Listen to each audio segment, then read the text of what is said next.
Here's the big challenge of life. You can have more than you've got because you can become more than you are. That's the challenge. And of course the other side of the coin reads, unless you change how you are, you'll always have what you got. I have found in my experience that income does not far exceed personal development. Now sometimes income takes a lucky jump, but sure enough, unless you grow out where it is, it'll usually come back where you are. Life has strange ways. If somebody hands you $1 million, best you become a millionaire quickly, so you get to keep the money. Otherwise, sure enough, it'll disappear. Somebody once said, if you took all the money in the world, divided it up equally among everybody, it would soon all be back in the same pockets. Incredible. Success is something you attract, not something you pursue. Success is looking for a good place to stay.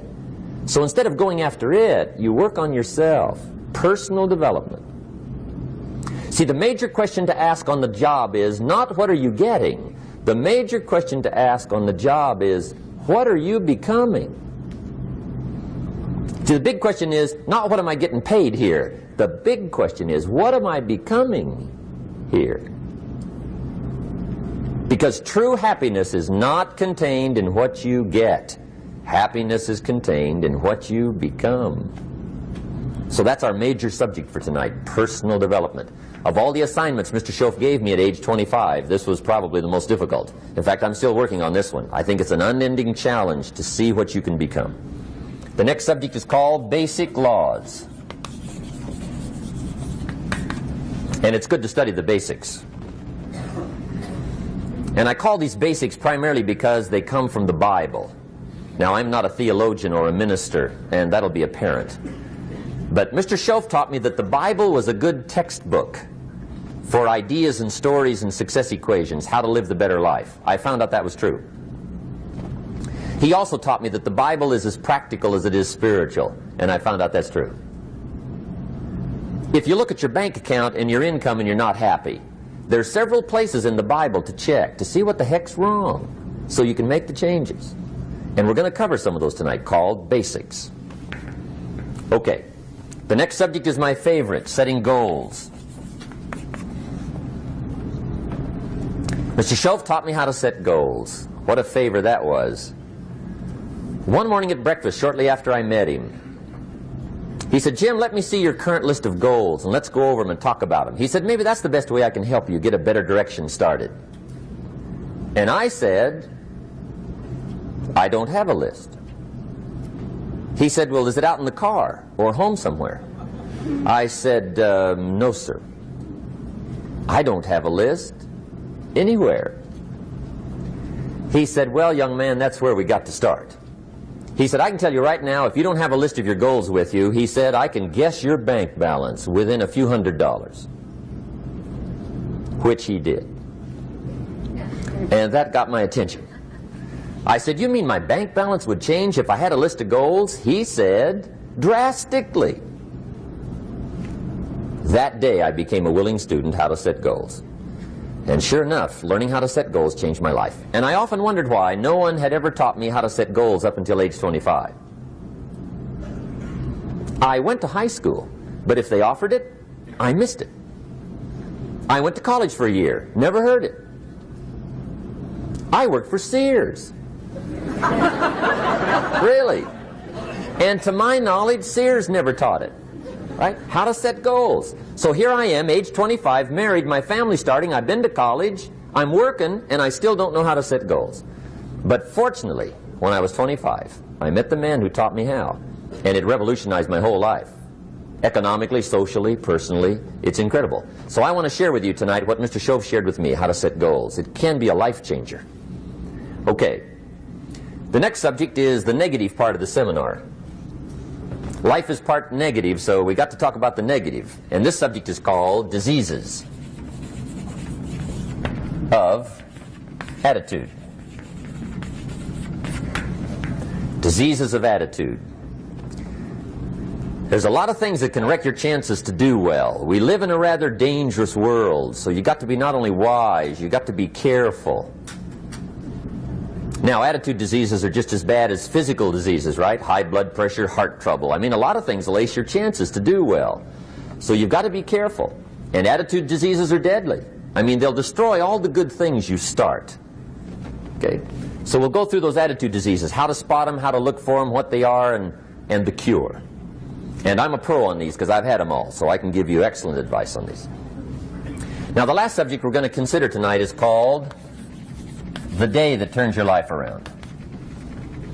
The day that turns your life around. And under this subject, we're going to talk about the emotions that can change your life. Human beings are emotional creatures, and emotions are powerful for life change. Now, of course, emotions are so powerful they can go either way on you. Emotions can either build or destroy.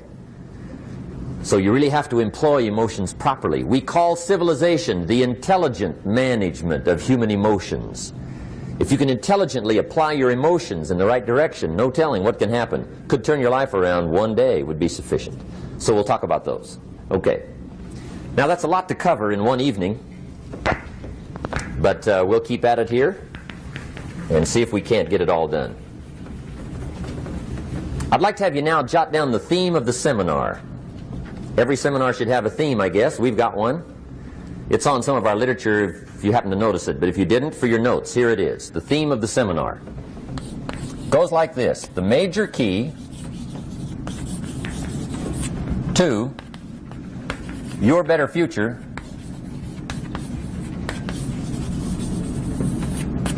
is you. That's the theme of our seminar tonight. The major key to your better future is you. And I'd like to have you underline two words just to give it some added punch. Underline the word major and the word you,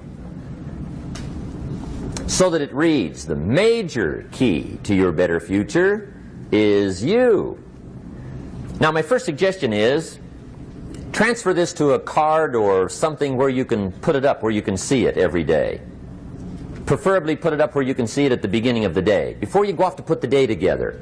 This is a good phrase just to glance at, to keep in mind as you're putting the day together. It's called the silent seminar.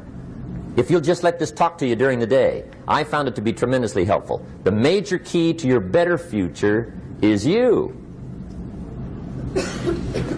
For a big share of my life now, I didn't have this one quite figured out, among a lot of things I didn't have quite figured out. Many things used to puzzle me back in those early days. I used to wonder why two people could work for the same company, one make twice as much money. Now, see, that used to puzzle me. And maybe they were the same age, graduated from the same school, live in the same community, work for the same company, with the same products and the same services. They've got the same traffic, the same problems, and one makes $1,000 a month, the other one makes $2,000 a month. Now that was my puzzling question. Why would this long list be the same and the money twice as much? I asked, what's the difference between $1,000 a month and $2,000 a month? And I don't mean $1,000 a month, right? I could figure that out. But what makes the difference? Why would one person do twice as well, 3 times as well?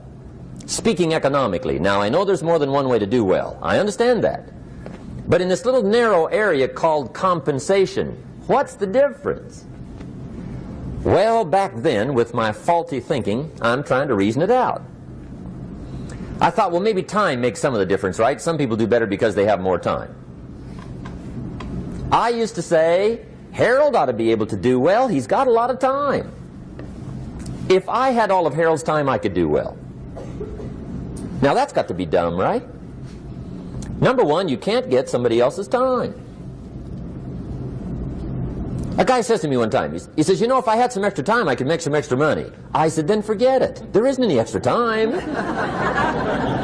Hey, when the clock strikes 12 midnight, that about wraps it up, right? I mean, you can look around the gongs there for a little more, but it's over.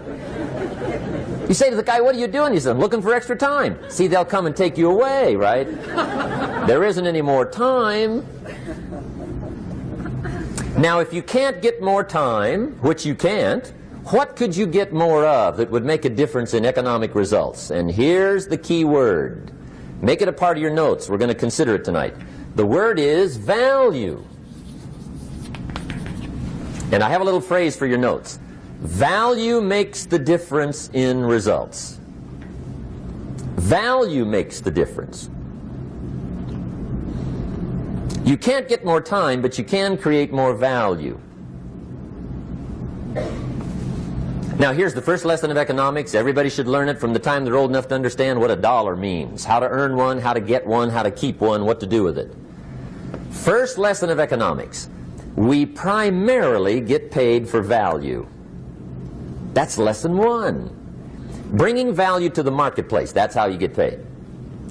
You don't get paid for the time. I know it takes time to bring value to the marketplace, but you get paid for the value, not the time. Now, since that's true, here's one of the key questions of the evening.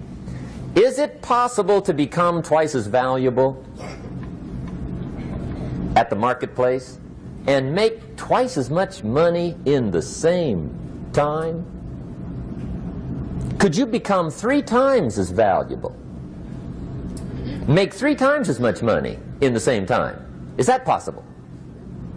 The answer is yes, if.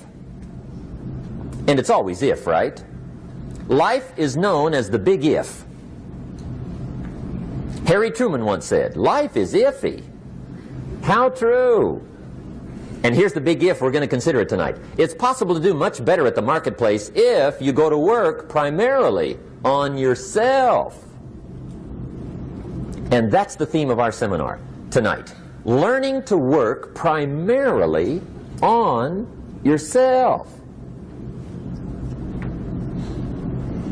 People have asked me for the last 24 years, how do you develop an above-average income? And the answer is, become an above-average person. Develop an above-average handshake. Some people want to be successful, they don't even work on their handshake. As easy as that would be to start on. They let it slide, they don't understand. Develop an above-average smile. Develop an above-average excitement. Develop an above-average interest in other people. Develop an above-average intensity to win. See, that'll change everything.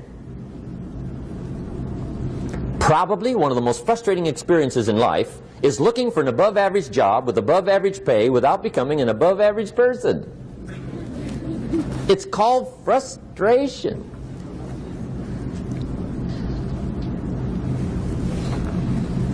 And Mr. Schoaf gave me probably the greatest clue he gave me when I first met him. He said, Jim, if you want to be wealthy and happy the rest of your life, just learn this lesson well.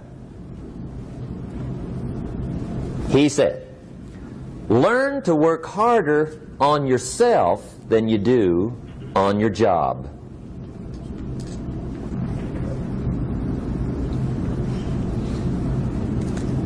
Then Mr. Schoaf gave me probably one of the most important clues among so many things he taught me, but this was in those early days. Mr. Schoaf was very kind, but he was also very abrupt.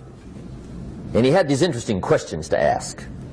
I'm giving him a little rundown one day on how things hadn't worked out for me. He said, Mr. Owen, I've got the answer for you if you will listen carefully. And listen carefully I did that day and for the next 5 years. If somebody's wealthy and happy, you gotta listen. He said, Jim, I've only known you a short time. But he said, it's already my honest opinion that for things to change for you, you got to change. That wasn't quite the answer I was looking for. But that's the answer he gave me, and I pass it along to you on this warm summer evening in Anaheim, California, 1981.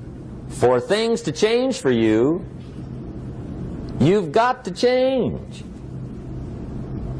Otherwise, it isn't going to change. Before I met Mr. Schoaf, I used to say, I sure hope things will change. Right? That seemed to be my only hope. If it isn't going to change, I'm in serious trouble. And then I discovered it isn't going to change, so I'm in serious trouble.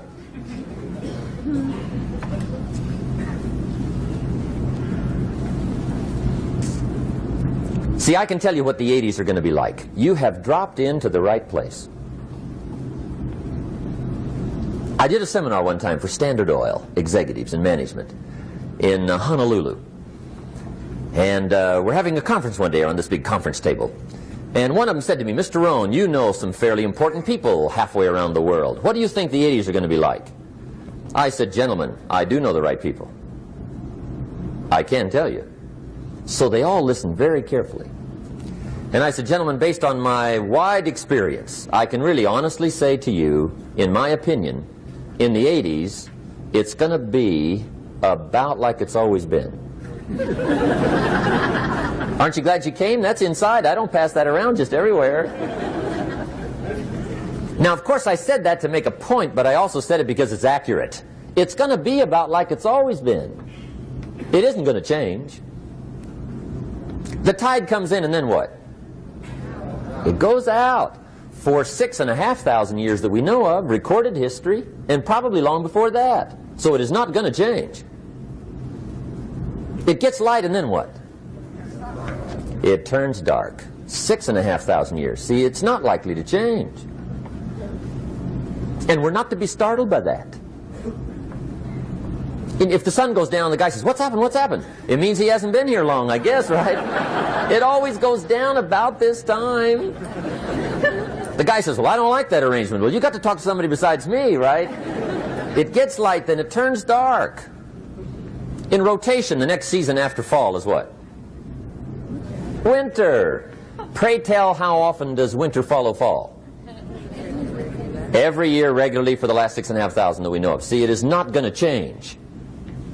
Now, some winters are long, and some are short, and some are hard, and some are easy, but they always come right after falls. It isn't going to change. Sometimes you can figure it out, sometimes there's no way to figure it out. Sometimes it goes well, sometimes it gets in a knot. Sometimes it sails along, sometimes it gets in reverse. See, that's not going to change. The last 6,000 years reads like this: opportunity mixed with difficulty. That's how it reads. It isn't going to change. The man says, well, if it isn't going to change, how will my life ever change? Answer, when you change. And whether I'm talking to high school kids or business executives, my message is always the same. And it goes like this: the only way it gets better for you is when you get better.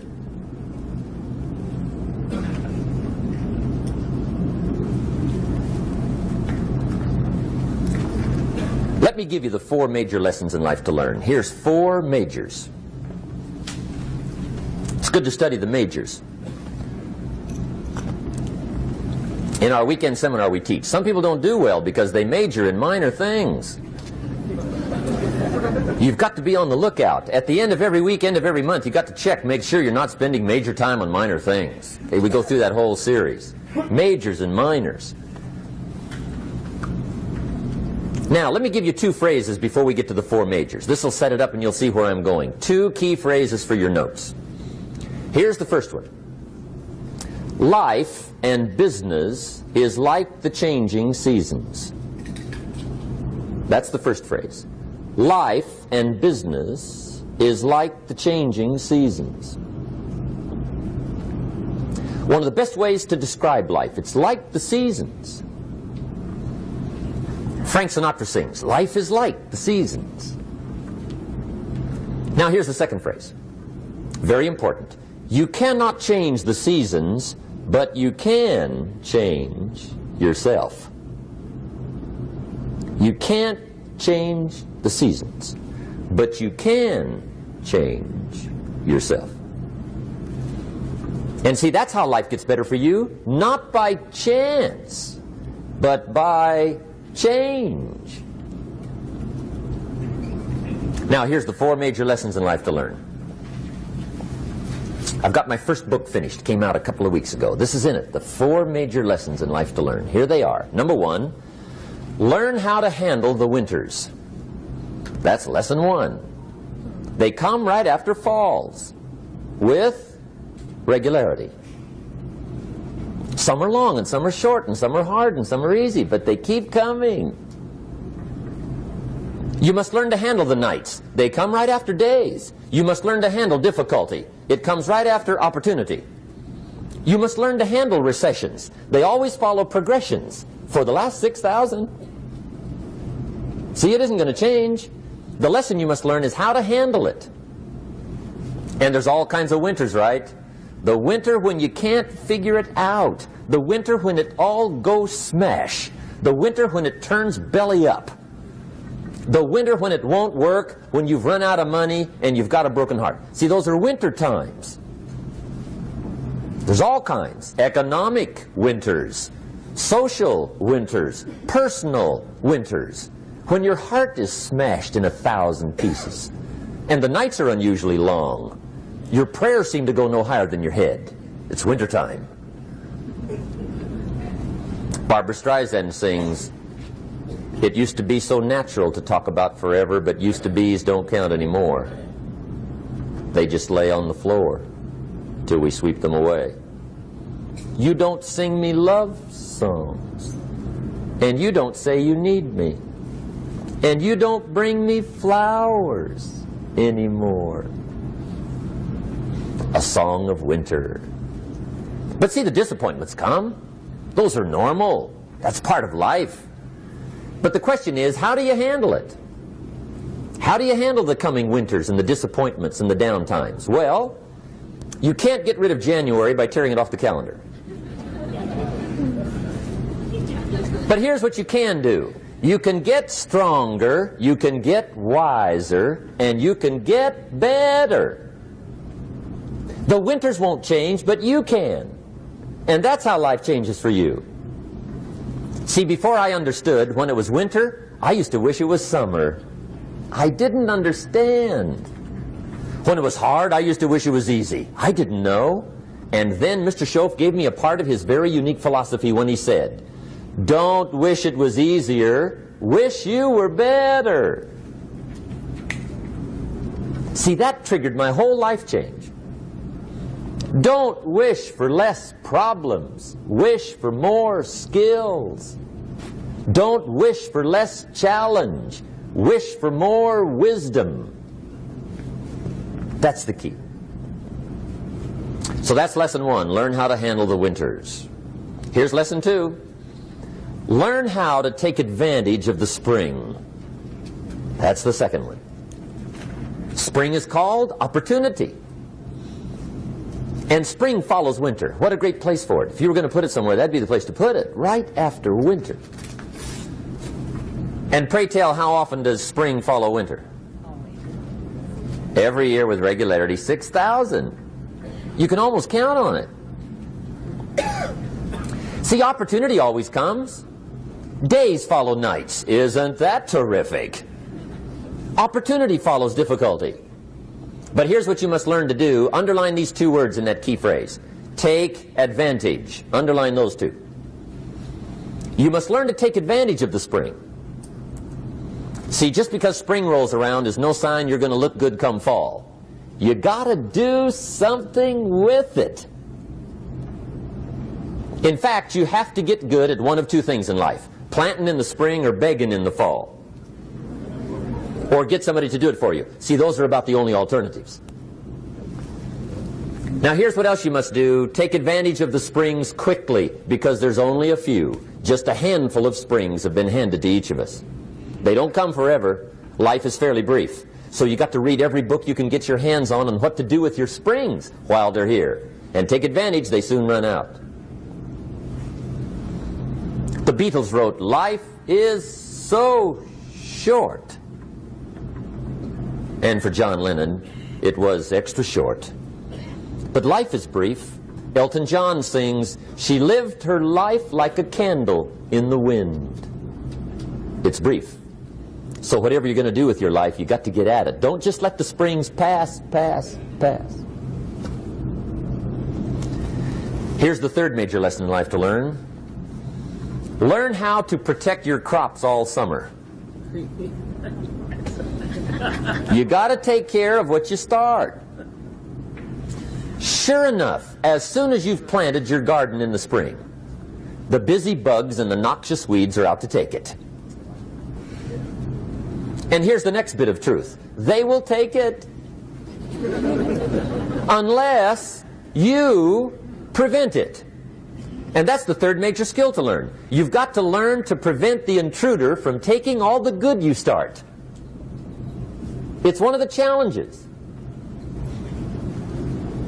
Here's two key phrases under number 3. First one, all good will be attacked on this planet. Maybe not the next one we get to, but on this one, all good will be attacked. Every garden will be invaded. Not to think so is naive. And here's the second phrase. All values must be defended. Political values, social values, community values, family values, marriage values, friendship values, business values. Every garden must be tended all summer. Third major lesson. Now here's number 4. Fourth major lesson in life to learn. Learn how to reap in the fall without complaint. Learn to reap come harvest time without complaint. Take full responsibility for what happens to you. It's one of the highest forms of human maturity, accepting full responsibility. It's the day you know you've passed from childhood to adulthood, the day you accept full responsibility. And another note, learn to reap in the fall without apology. Without apology if you do well, and without complaint if you don't. That's maturity. I used to have that long list of reasons why I wasn't doing well. To explain. You got to explain, right? Otherwise you're going to look bad. I used to have this funny list called Reasons for Not Looking Good.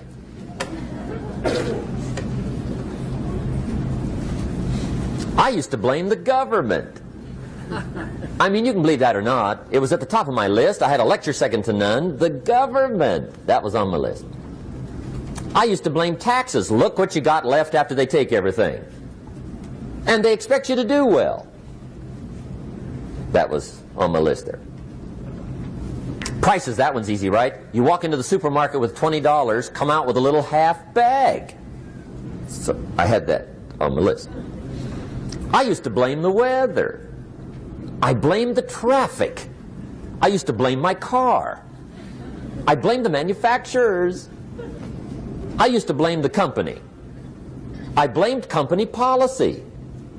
I used to blame the training program. I blame my negative relatives. They were always putting me down. I blame my cynical neighbors. They're just selfish, looking out for themselves. Won't loan you money?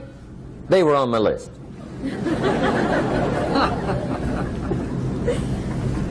I used to blame the economy. I blamed the community. That's a pretty good list for not doing well, isn't it? I thought it was good. I'll never forget one day, Mr. Schoaf was very kind, but he was also very blunt. And this was no exception. And I'm glad he was blunt. There's a lot of things I'd have missed if he hadn't have been blunt. One day, with sort of a curious look on his face, he said, "Jim, just out of curiosity, tell me, how come you haven't done well up until now?" Excellent question. I thought, well, so I won't look too bad, I'll go through my list. And this list I just gave you, I put that on him. And he was very patient. He let me go through the whole thing, the government, the weather. I went through this whole thing. When I finished, he looked my list over very carefully. He said, "Mr. Rohn, big problem with your list. You ain't on it." How brilliant.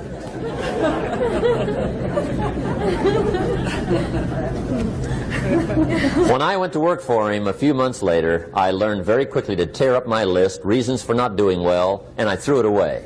And I got me a fresh piece of paper. And I put one word on it. Me. There's a Black Heritage spiritual that says, "It's not my mother nor my father, nor my brother nor my sister, but it's me, O Lord, standing in the need of prayer." See, I used to blame everything outside. And then let me give you a little philosophy that helped turn my life around. For your notes, here it is. It's not what happens that determines the quality or the quantity of your life. It's not what happens. And the reason is because what happens happens to about everybody. No different.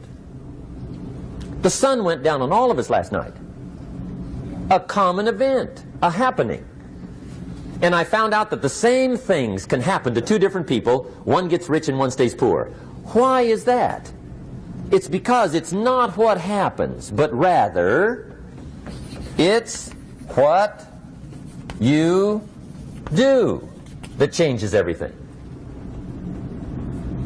So that's a key phrase. It's not what happens, it's what you do.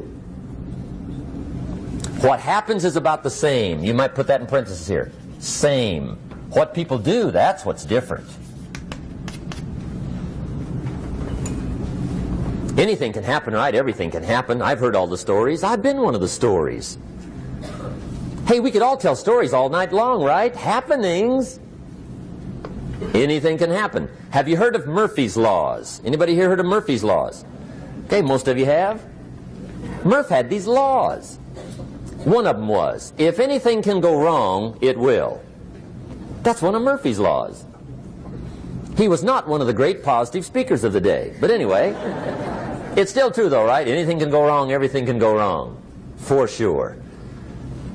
I've fallen out of the sky so many times. Once to the tune of a couple of million. Devastating. Took me a while to survive that one. Now, it wasn't all that much, but it was all I had. Right? I mean, that's when it's much, right? When it's all you got. If you got 3, 2 go, you got 1 left, you ain't looking that bad. But when it all goes. Has anybody been there when it all went? Anybody? Come on, the rest of you liars. Go ahead. Hey, we've all been there, right? When it all went. Of course, it used to be a long time ago, right? When you ran out of money, got to 0, you were all through. Heck, now you can whistle right on by 0, right? I mean, they will bury you. That's what they will do.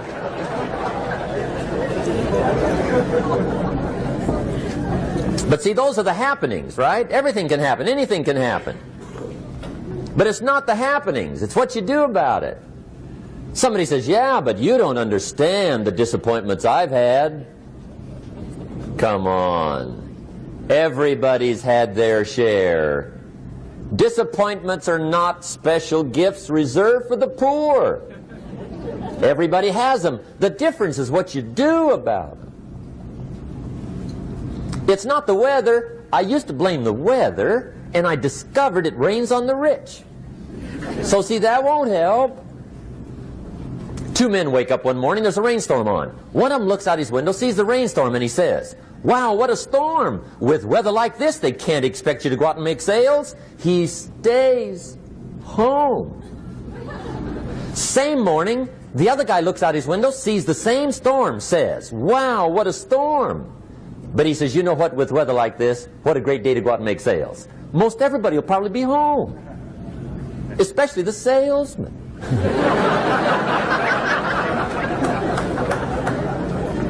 See, that's the difference in how your life works out. It's not what happens, it's what you do. So here's one of the key questions of the evening. Starting tomorrow, what are you going to do that'll make a change in your life's direction? Good question. What are you going to do starting tomorrow that'll make a difference? Now see, if you don't do something starting tomorrow that'll make a difference, guess what? It's gonna be the same. And see, that way you can guess what the next 5 years are going to be like. Look at the last 5. Because the next 5 are going to be like the last 5 unless you, major key, tomorrow, change it all. Or change a little, or change something, or don't change. It's choice time. You can do whatever you want. But it's nice to know any day you wish you can change your whole life. What can you do starting tomorrow that'll make a difference? Good question. What can you do with economic chaos, massive disappointment? What can you do with a broken heart? What can you do when it won't work? Good question. So if I had a word with you tonight, one-on-one, just you and me. I think my personal advice to you would be, this year, 1981, reach down inside of you and come up with some more of those remarkable human gifts. They're there, waiting to be utilized. And then change anything for you you want to change. And I challenge you to do that because you can change. If you don't like how it is for you, change it. If it doesn't suit you, change it. If it doesn't please you, change it. If it isn't enough, change it. And I challenge you to do that because you can change. See, you don't ever have to be the same again after tonight, only by choice. If you don't like your present address, change it. You're not a tree.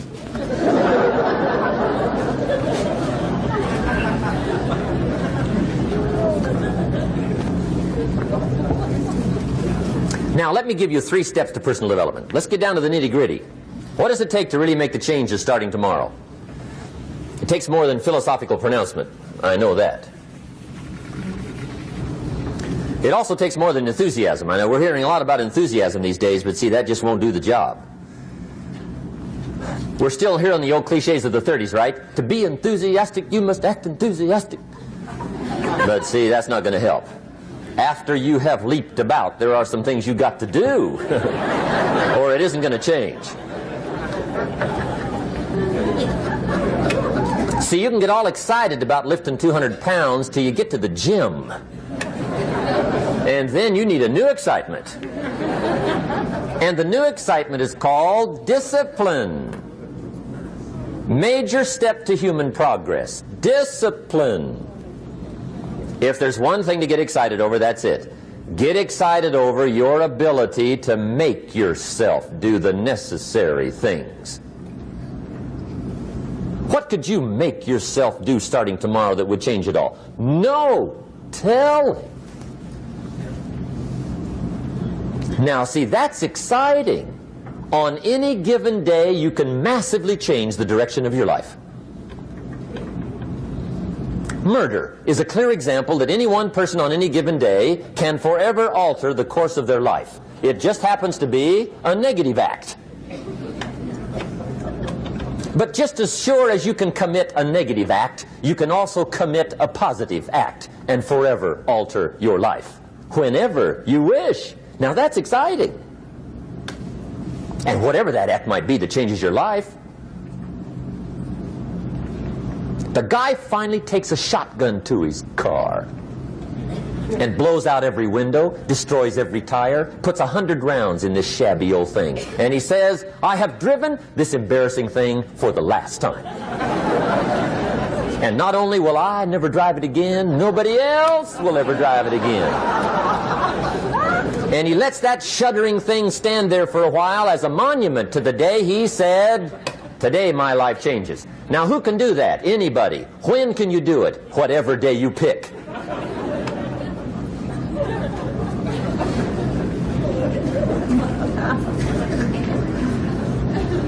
Now here's the key to discipline.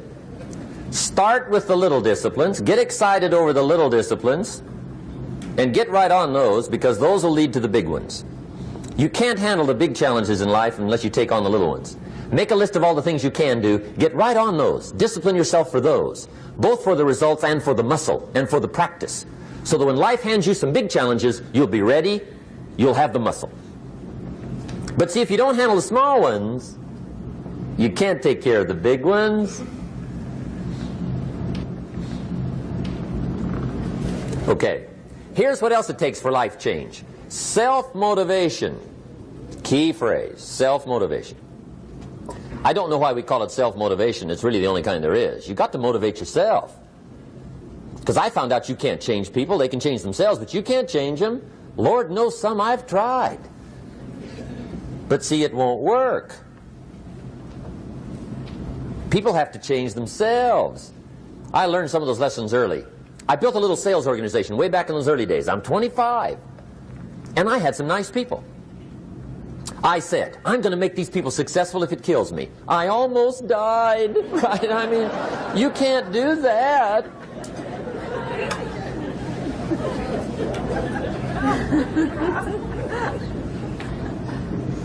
See, I've discovered this. Good people are not trained, they're found. You find good people. You don't make them good, you find them good. Training really is for the purpose of finding good people. You don't need much instruction for a good person. Too much training probably means you got the wrong people.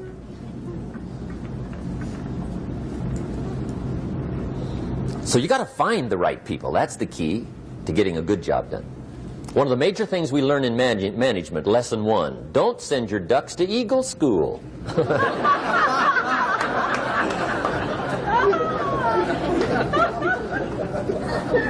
Because it won't help. I mean, I'm telling you, it won't help, no matter how good your school is.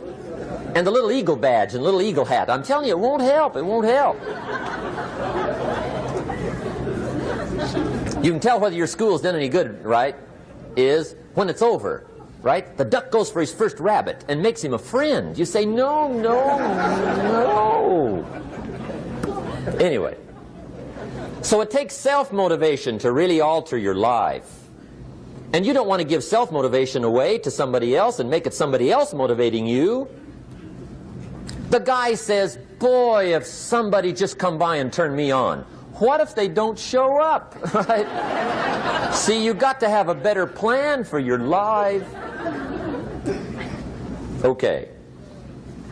Now, if you're excited and you're ready to change, let me give you 3 steps to start life change that can change your life, your personality, your lifestyle, everything can change. Here's the steps. Number 1, find out how things work. The first key to doing better is find out. To change your life, really, you need ideas. There isn't anything an idea can't change. And Schoaf taught me the major problem is lack of an idea, not a problem. At first I didn't have any money. I said to Mr. Schoaf, I don't have any money. He said, that's not a problem. Now see, up until then I always thought it was. Right? I was confused. He said, no, no, the problem is lack of an idea on how to create money and wealth. It isn't lack of money, it's lack of ideas. So if you get the ideas, see, you can change anything. Now to get ideas, you need a constant study of finding out. Now Schoaf also said, when you find out something that works, put the information in your journal. Don't use your head for a filing cabinet. Put it in your journal so that you can do the next best thing. Repetition, repetition, repetition. Go over it. And if you repeat it, go over it, sure enough, someday, some mysterious day, the idea takes root, starts to grow, and shows up in your bank account, and your dress, and your personality, and your lifestyle. But capture the ideas in your journal. Find out how things work. Schoaf gave me this word for my life change. He said, study. Great word. If you wish to be successful, study success. If you wish to be happy, study happiness. If you wish to be wealthy, study wealth. Don't leave it to chance. Make it a study. Some people just go through the day with their fingers crossed. See, that won't do it. You've got to study the things that can change your economic, social, spiritual, personal life. Now here's a qualifying phrase. And we'll have several of these qualifying phrases throughout the seminar. Here's the first one. You may not be able to do all you find out. I understand that. You may not be able to do all you find out, but you should find out all you can do. See, you don't want to wind up at the end of your life and discover that you've lived only 1/10 of it. And the other 9/10 went down the drain. Not for lack of opportunity, for lack of information. So that's number 1, find out how things work. Now here's the best human virtue for finding out. Curiosity. Make a note of that. Curiosity. Be curious.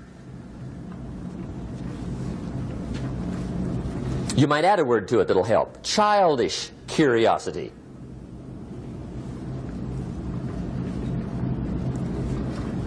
What will kids do if they want to know something bad enough? Bug you. That's the phrase. They can ask 1,000 questions. You think they're through? They got another 1,000. They'll drive you to the brink. It's a virtue. when you got to know. Be like a child. In fact, Jesus, the master teacher, said, unless you can become like little children, you might as well forget it. You don't have a prayer. Excellent advice. You got to be like children. 4 ways, in my opinion, to be like a child. Number 1 is curiosity. Number 2 is excitement. Get excited like a child over your ability to make yourself do anything for change. 3rd is faith. Have faith like a child. Adults are too skeptical. And 4th is trust. Trust is a childish virtue, but the rewards are incredible. So be like a child. Now, if you're curious, let me give you 3 ways to find out how to change anything. Any life direction, any dimension. Here's 3 ways to find out how to change anything. Number 1 is to read. Become a good reader. All of the successful people I know and work with around the world, they're all good readers. Curiosity drives them to read. They got to know. They just read.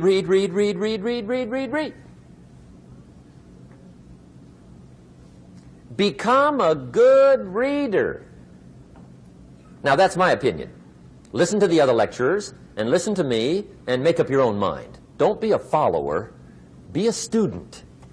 Okay? I say, really, for life change, you got to read.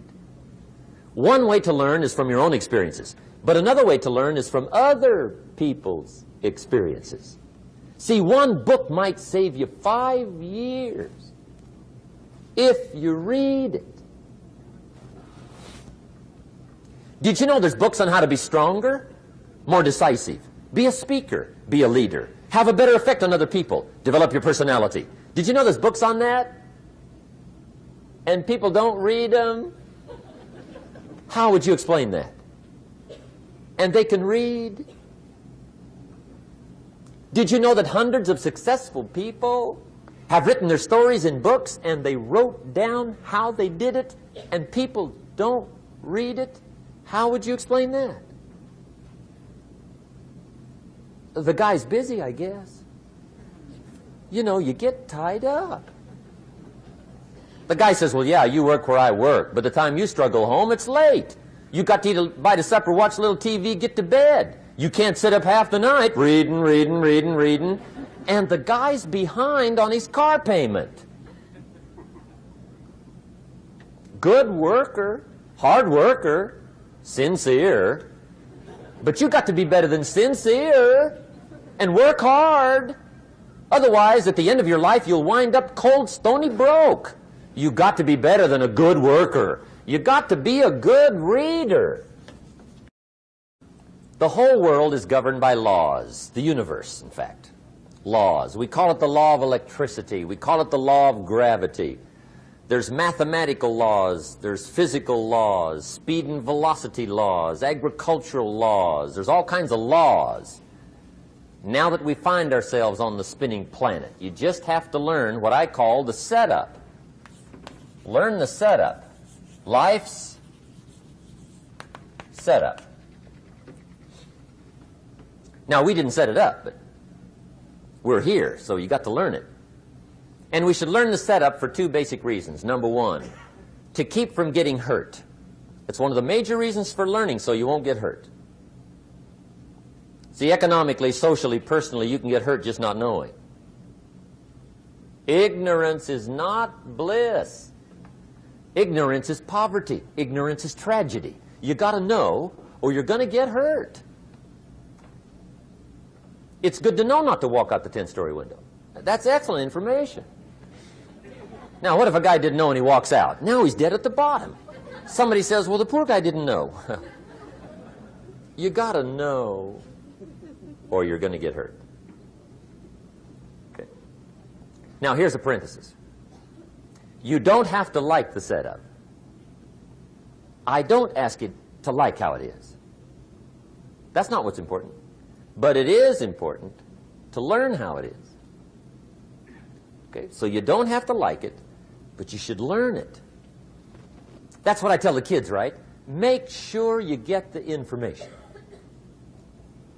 What you think about it, that's up to you. What you're going to do with it, that'll soon be up to you. But make sure you get it.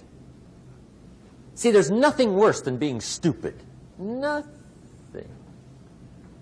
I mean, being broke is bad, but being stupid is awful. And what's really bad is being broken stupid, right? That's about the end of the world. I mean, there isn't anything much worse than that.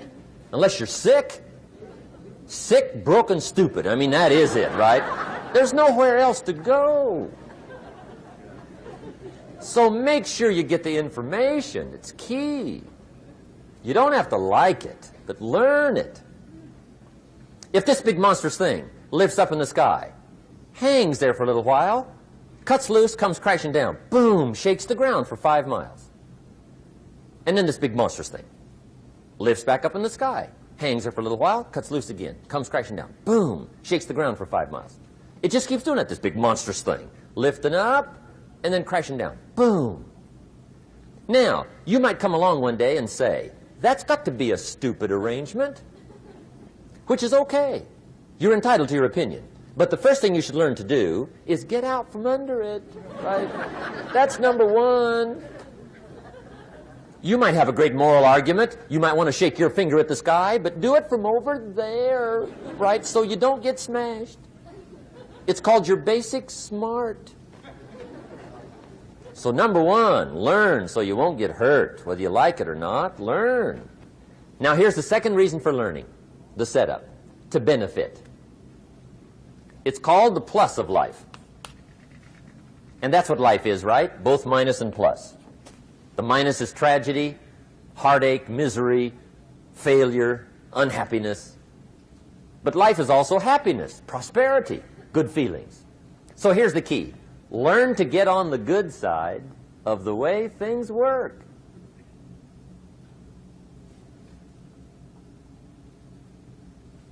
Now, here's 2 of the basic laws, and we'll take our break. Shof taught me these. They come from the Bible. Now, again, I'm an amateur, okay? When it comes to the Bible, I'm not a pro. So you'll sort of have to take my way of putting it. But here they are. The first one is the law of use. The law of use. And it goes something like this. Whatever you don't use, you lose. Lack of use causes loss.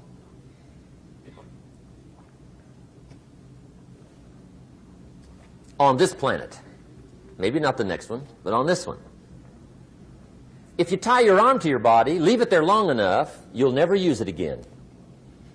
It's over for the arm. Now, it may not be over, but it's over for the arm. The only way to keep the use of this arm is what? Keep using it. If you quit, you lose automatically. They don't bring it up for a vote. You lose automatically when you quit. Now, the same thing that goes for your arm goes for your brain, mentality. The same thing goes for all the human virtues. Ambition, unused, declines. Strong feelings, unused, diminish. It doesn't grow, it diminishes. Faith, unused, decreases. It's a law.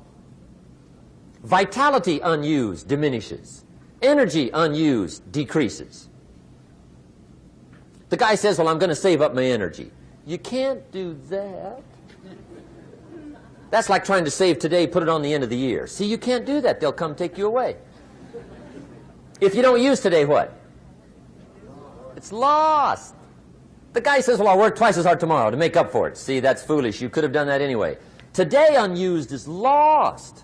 A talent unused is lost. An ability unused is lost. So here's one of the key expressions of the evening. Take a new inventory of yourself. Starting tomorrow, new project. Take a new inventory. And make sure that all of your talent and ability and mentality and ingenuity and vitality and strong feelings, faith, courage, make sure that all you've got's being used. Otherwise, you lose. Now, one of the best illustrations of the law of use is a Bible story called the Parable of the Talents. The Talents story. Interesting story if you haven't read it in a while. Just review it. It's a good story. An ancient story. It says there was a master with 3 servants. He got them together one day and he said to the 3, I've got these talents. And in those ancient days, a talent was a measure of gold. And he said to the 3 servants, take these talents and see what you can do with them while I'm gone. He said, I'm taking a journey and I'll be gone for a while. When I come back, we'll get together, go over the book, see how you did. He said, here's 5 of these talents for you. 5. Here's 2 of them for you. 2. And here's 1 for you. 1. The master said, take those talents, see what you can do with them. When I come back, we'll get together, we'll go over it all. The servant said, okay, master takes off. According to the ancient story, the master comes back from his trip. When he gets back, he gets the 3 servants together, and as he said he would, he asks, how did it go with those talents? You were 5. What happened? That servant said, well, I took the 5 talents you gave me, and I put them to work. A little shaky at first, but he said things finally got rolling. And he said, I poured it on. And he said, my talents grew to 7, 8, 9, 10. He said, I doubled my talents from 5 to 10. Books will show. Master said, one heck of a job. Or something like that. He said, I gave you 2 talents. What happened? That servant said about the same thing happened to me. I put those 2 talents to work, poured it on. They grew to 3 and then to 4. He said, I doubled my talents from 2 to 4. Books will show. Master said, well done. He said, I gave you 1 talent. What happened? That servant said, well, I took the talent you gave me, and I carefully wrapped it, and I dug a hole and buried it. And camouflaged it, I suppose, right, so nobody would steal it. And he said, fortunately, nobody got it. And he said, I knew you were going to be here today, so I dug it up. Here it is, safely wrapped. I did not lose it while you were gone. According to the ancient story, the master said, take that talent away from him and give it to the man that's got 10. Now you might say, well, I don't like that arrangement. The poor guy's only got 1 talent. He's already got 10. It ought to be more even. Remember, I didn't ask you to like it. But this one I would ask you to learn, because it simply means whatever you do not employ, you forfeit. It's a law. So learn well the law of use. Now here's the second one, and we're going to take our break. Second law from the Bible.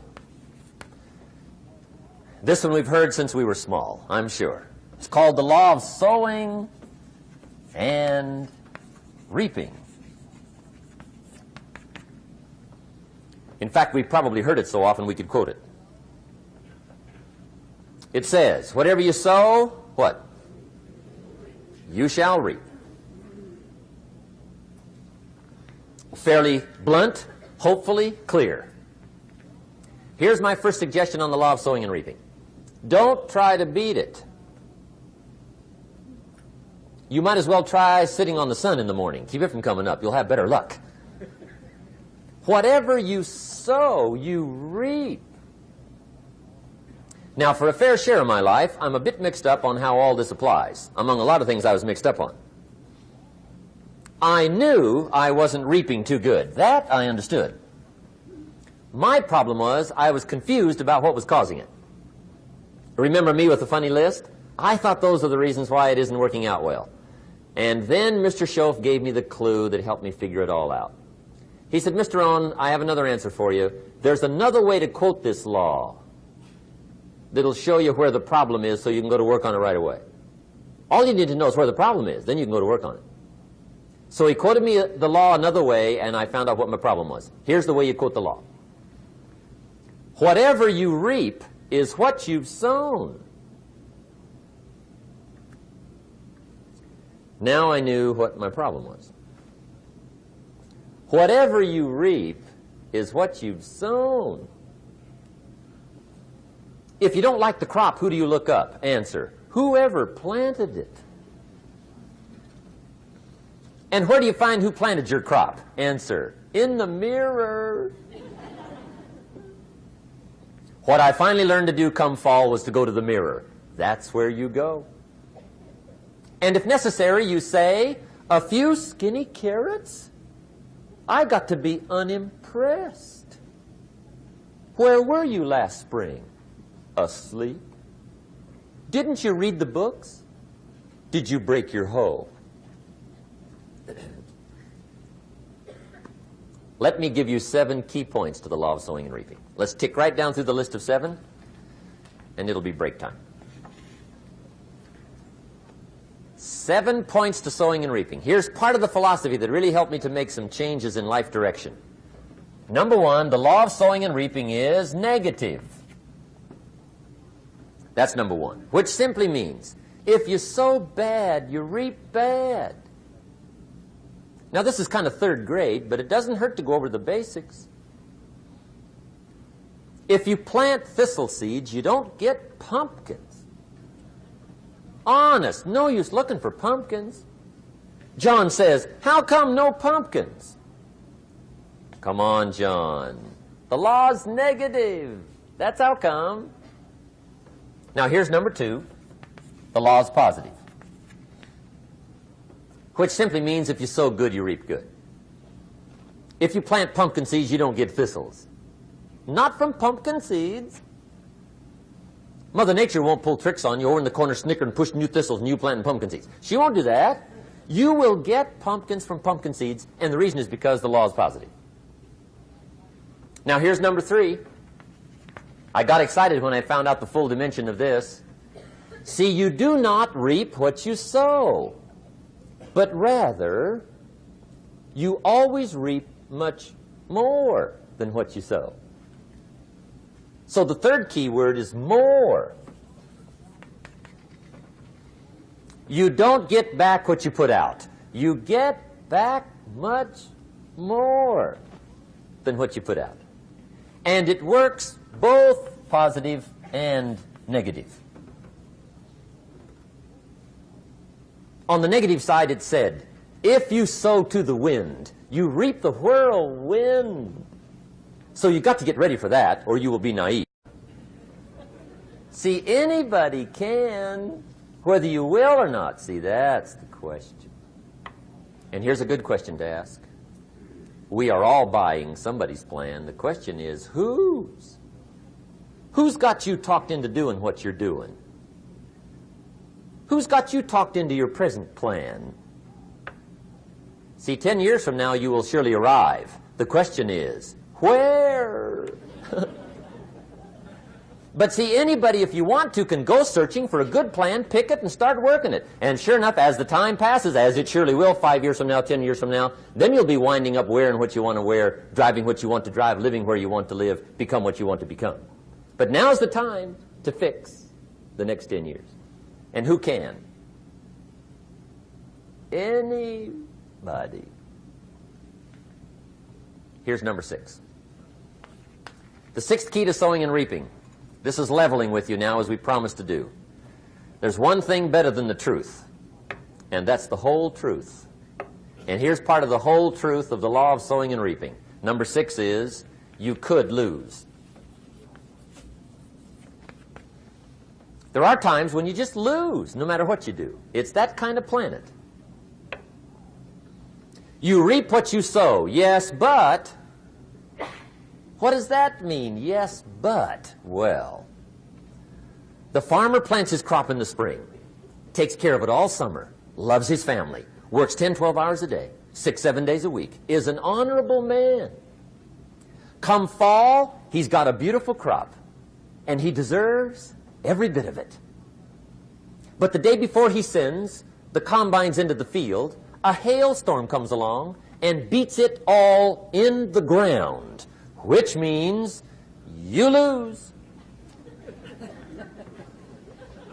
Somebody says, well, what did he do wrong? Answer, nothing. It's just that kind of planet.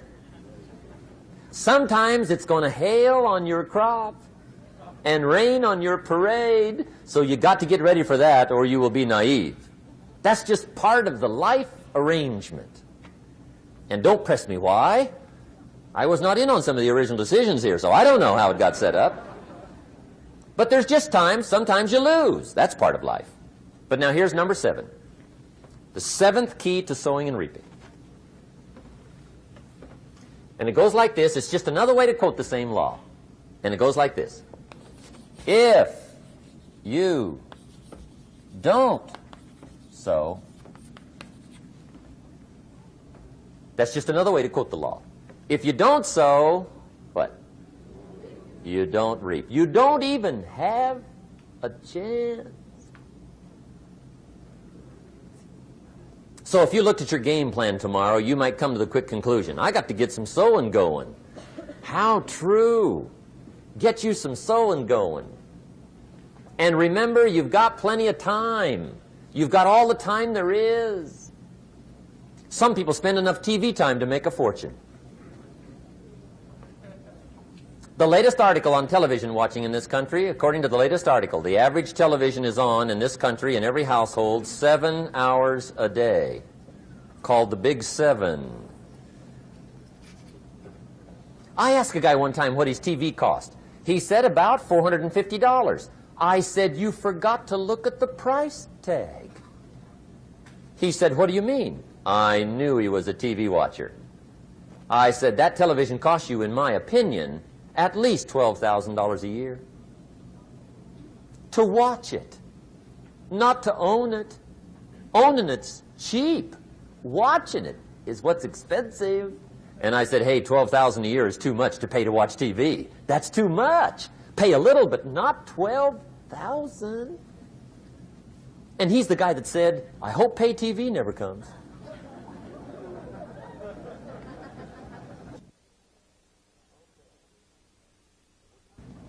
Okay. We're trying to cover an awful lot tonight. I realize that. But my time schedule is such that we just have to sort of give it all to you and let you sort the rest out. I wish we had plenty of time for questions and answers and that whole thing, but our time is just limited. But we are trying to go through an awful lot. I realize that. But looks like everybody's getting it. This is about the note-takingest crowd I've seen in a long time. Incredible. Does anybody have 5 pages yet?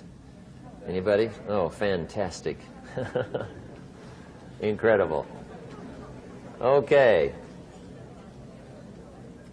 Maybe you heard the story about the preacher down in Texas, southern part of the country.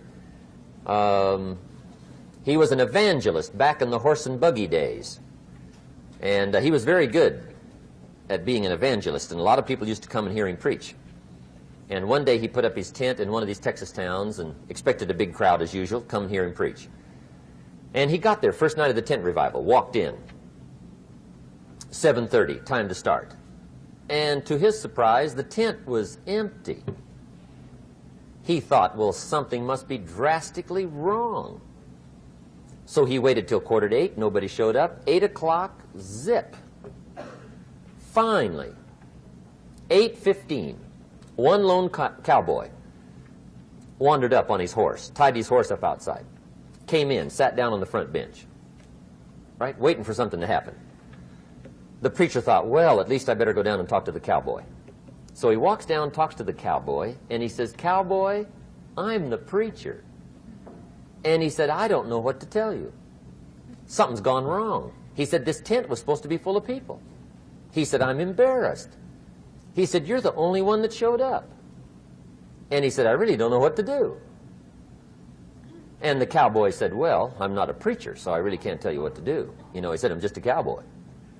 But he said, I know this, if I went out to feed my cattle and only one showed up, I'd at least feed it. The preacher thought, hey, the cowboy is right.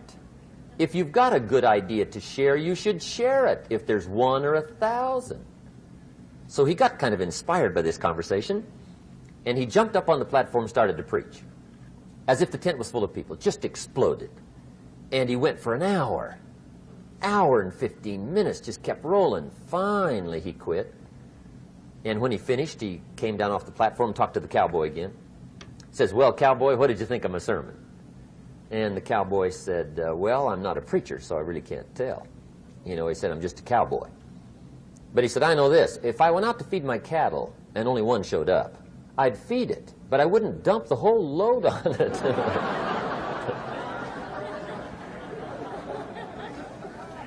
So anyway, if it seems like we're dumping the whole load tonight, I guess we are. But gosh, everybody's doing well. I'm having a good time. I appreciate the response here tonight. Okay, the next subject is setting goals. Let me show you what turned my life every way but loose. Mr. Schoaf dropped this idea on me, changed me completely. Setting goals.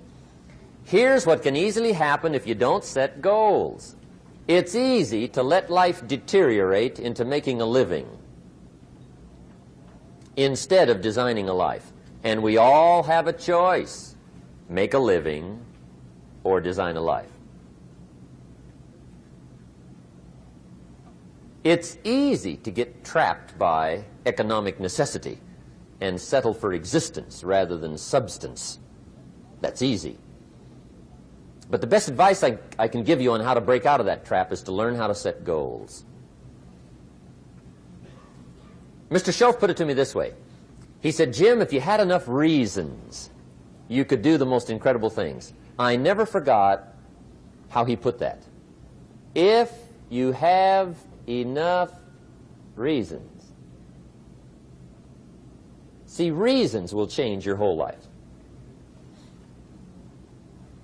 Mr. Schoaf said to me, he said, Mr. Rohn, I think you've got plenty of intelligence, you've got plenty of talent, you've got plenty of ability.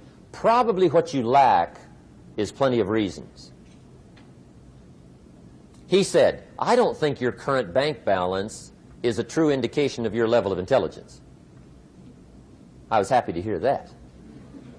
He said, I think you're much smarter than your present bank balance indicates. And that turned out to be true. I was much smarter. But of course my first question was, well then why isn't it bigger? And he said, you don't have enough reasons.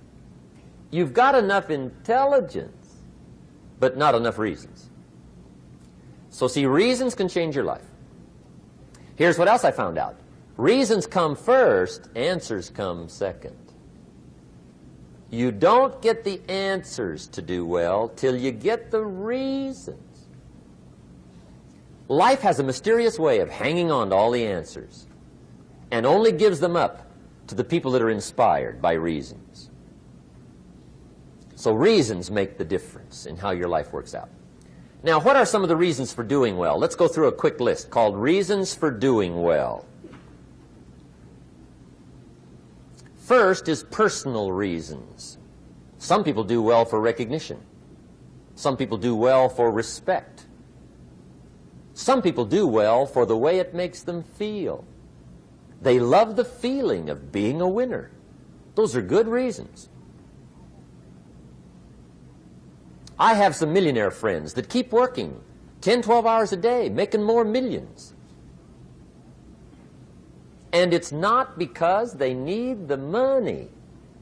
It's because they need the joy and the satisfaction and the pleasure that comes from being a constant winner. And see, it's not just the money anyway. It's the journey, not the money. Once in a while somebody says to me, boy, if I had $1 million, I'd never work another day in my life. That's probably why the good Lord sees to it they don't get their million, right? They'd quit. They'd quit. Okay. Next is family reasons. Some people do extremely well for other people, and that's powerful. Human beings can greatly affect each other. Sometimes we will do things for somebody else we will not do for ourselves. We're made that way. I met a man one time who said, Mr. Rohn, to do all the things I want to do with my family around the world, he said, I got to have at least $250,000 a year. I thought, incredible. Could a guy's family affect him that much? And the answer is, of course. How fortunate are the people that find themselves greatly affected by somebody for personal achievement. And we are affected. The writer of a recent song said, "If not for you, the winter would hold no spring, couldn't hear a robin sing. I just wouldn't have a clue if not for you." So we can be affected. That might be one of the most stimulating reasons to do well, finding somebody. When Andrew Carnegie died, the wee little Scotsman that built the big steel industry, when he died, they opened up his desk, and in one of the desk drawers, they found a slip of paper. On that piece of paper, Mr. Carnegie had written his goal for his life, and he wrote it when he was in his 20s. And on that piece of paper, it said, "I'm going to spend the first half of my life accumulating money. I'm going to spend the last half of my life giving it all away." What a goal. He got so inspired by that goal that the first half of his life, he accumulated $450 million. And the last half of his life, he gave it all away. Good question tonight. What's got you turned on? What's got you bombed out of sight to get up early and stay up late and hit it all day? Next question. What's got you turned off? When I found the answers to those two questions, my life exploded into change. I finally found out what had me turned off, and I got that cured. And then I got me a long enough list of reasons to turn me on. And once the lights went on for me, age 25, they've never gone out. I've fallen out of the sky a few times, but I've never lost that drive to make something unique out of my life. See, reasons altered my whole life. Now, there's another list of reasons called nitty-gritty. Hard little reasons. Sometimes those little reasons are the most powerful reasons that can change your life. Sometimes it doesn't take much. I now carry several $100s in my money clip. It's only a few $100s, but it was one of those reasons turned my life around. Just before I met Mr. Schoaf, I heard a knock at the door. I go to the door, and there's a little girl standing there about this tall selling Girl Scout cookies. And she gave me one of the finest sales presentations I've ever heard. Special deal, several flavors, this whole package of stuff, $2. And with a big smile, she very politely asked me to buy. And I wanted to. Big problem. I'm broke. I don't have $2. And to this day, I can remember the pain and the embarrassment. I'm a father. I'm a husband. I've been to college. I'm working. I'm 25. I don't have $2. And I didn't want to tell her that for some reason. So I did what I thought was next best. I lied to her. I said, "Hey, look, I've already bought lots of Girl Scout cookies. I've still got plenty stacked in the house," which was not true. But it seemed to get me off the hook for the moment. She said, "Well, gosh, that's wonderful. Thank you very much." And she went away.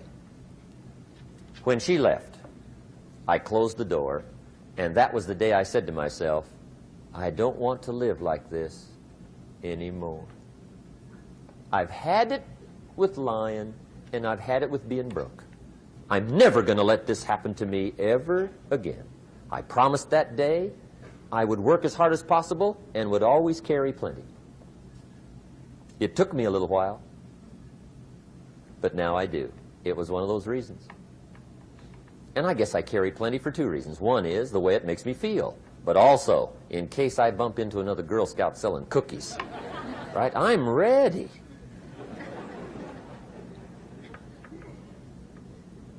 I walked out of the Bank of America one time up in Saratoga, California, where I used to live. Two little girls selling candy right outside the bank. Good place. Some girls' organization they're working for, right?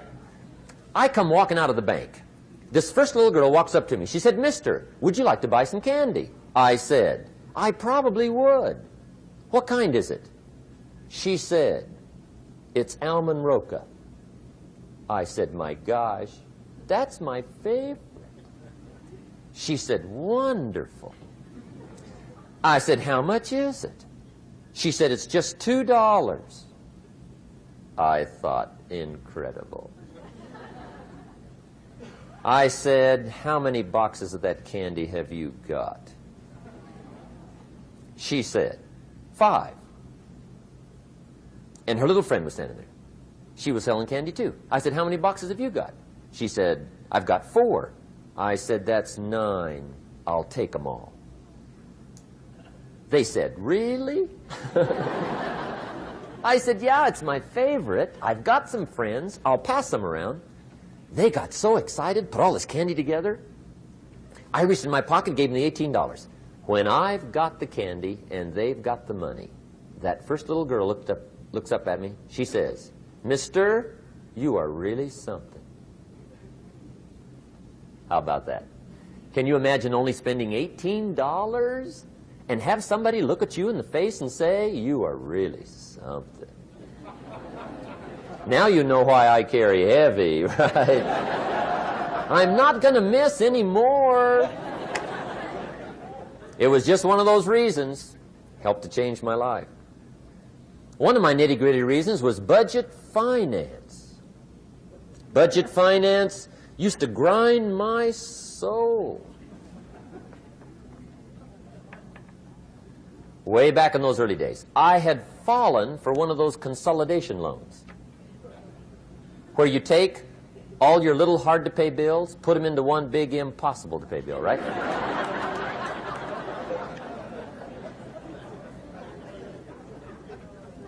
I would get 4 or 5 payments behind. This one guy used to call me day and night. I don't think they're allowed to do that anymore. Harassed me. Threatened to run me in front of the judge. Threatened to ruin my credit. Threatened to embarrass my family. One day he said, "We're going to come get your car, drag it rear end up down the street in front of your neighbors." The guy even called me a flake. And back in those days, I'm broke, I'm pitiful, there's nothing I can do about it. But I never forgot how the guy treated me. And when I met Mr. Shoaf and I got my life straightened out and the money started to flow, that was one of my first projects, budget finance. I poured it on day and night.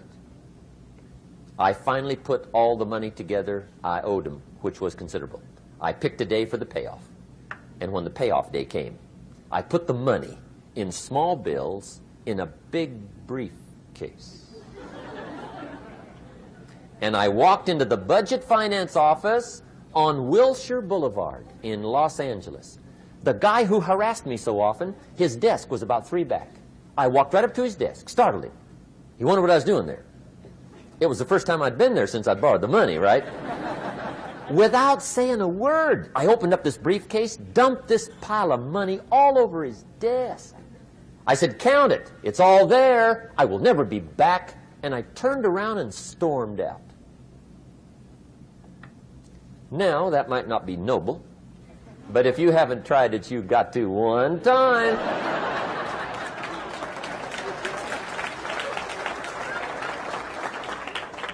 It can be the day that turns your life around. All you need is a reason that turns you on.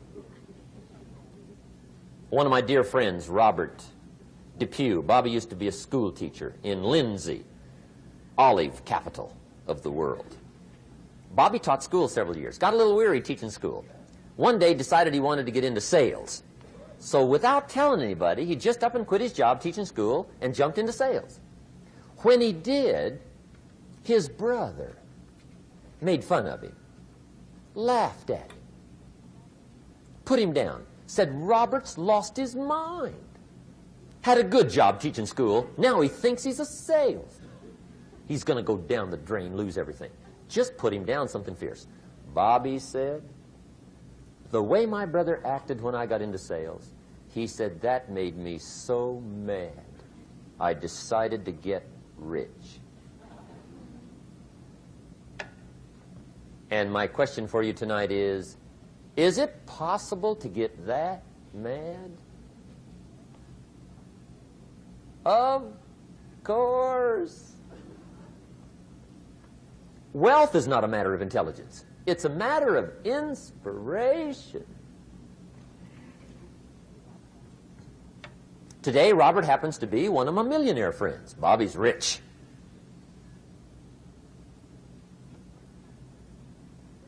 Frank Sinatra said one time, the best revenge is massive success.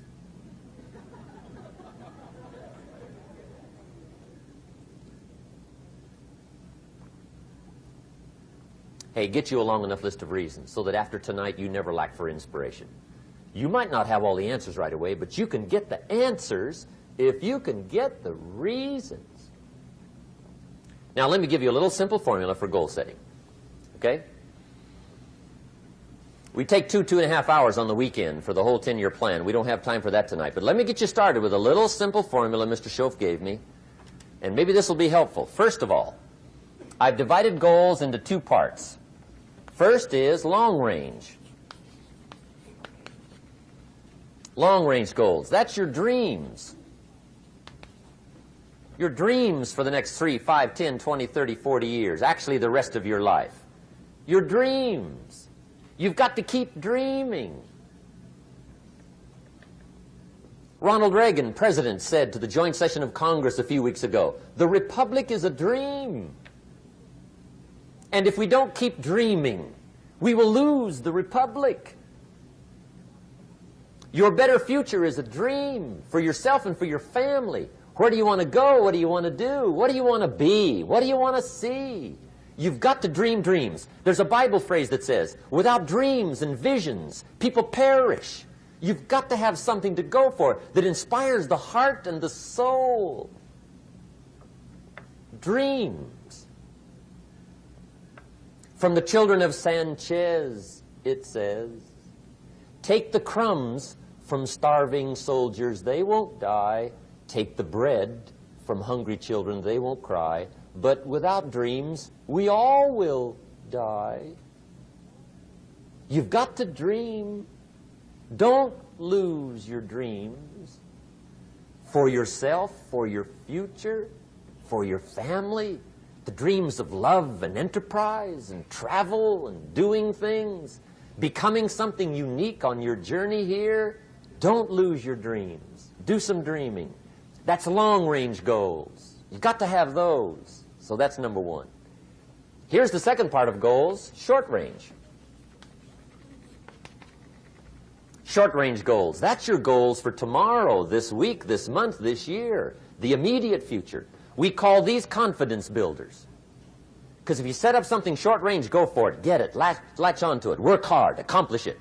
That starts building your strong feelings to go for your dreams. Now, I've divided goals into 3 categories. Here they are. Number 1 is economic. That's your goals for money, income, business, profits, production. Economics. Make sure you've got your economics well planned. Economics plays a major role in everybody's life. Economics is major, which means it ought to be meticulously well planned for tomorrow, this week, this month, this year, long range. What if you asked somebody tomorrow if you could see their meticulously well-planned list of economic goals? What would they probably say? They say, you some kind of a nut? You must be weird. Hey, I found out what success is. Success is doing what the failures won't do. Make sure you've got your economics well planned. It'll put you in the top 5%. One of the key little subjects we talk about on the weekend is the 7 fundamentals for wealth and happiness. And that's one of them, well-planned economics. It's a fundamental if you want to do well. Join the top 5%. Anybody in this room can join the top 5%, if you will. Okay. Now here's the second category of goals, things. Make a list of the things you want. And on my list of things, now I put everything. Little things as well as major things. Doesn't matter how small it is, it goes on my list.